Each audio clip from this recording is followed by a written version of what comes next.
आंतरवाली सराटीतील आंदोलनस्थळी असलेला मंडप हटवण्याचे आदेश पोलीस प्रशासनाने दिलेले आहेत। जरांगेंच्या आंदोलनस्थळी पोलिसांचं पथक हे तैनात करण्यात आले आहे।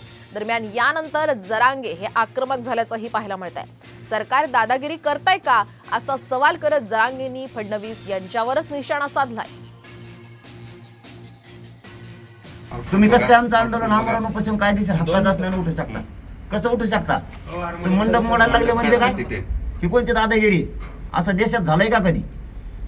आम्हाला आमरण उपोषण करणार आमचे मंडप आंतरवालीचे काढून टाकणार तुम्ही म्हणजे काय? तुम्ही मराठ्याला चेंगरायला निघाले काय? कसं काय करायला तुम्ही तिथं? गृहमंत्री कसं काय आदेश देतो असे? जे लोकांचं होईल ते माझं होईल, कर तुला अटक करायचं, कोणत्या जेलला टाकायचं टाक म्हणा त्या गृहमंत्र्याला। मंडपला हात लावून देत नाही मी तिथल्या आमरण उपोषणाचा, नाही हात लावून द्या। तो आंतरवालीचा मंडप म्हणजे मराठ्यांची अस्मिता आहे महाराष्ट्रातल्या, ती अस्मिता आमची। मंडप उचलिता, व्यासपीठ उचलिता, छत्रपतींचा पुतळा त्याच्यावरचा उचलता, लावा हात तुम्ही त्याला। मराठ्याच्या अस्मितेला हात घालणार तुम्ही, मराठी घरात बसणार।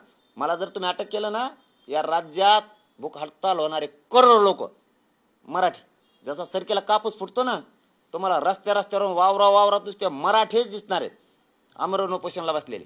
बघा भूक हडताल देशात जगात झाली नसं।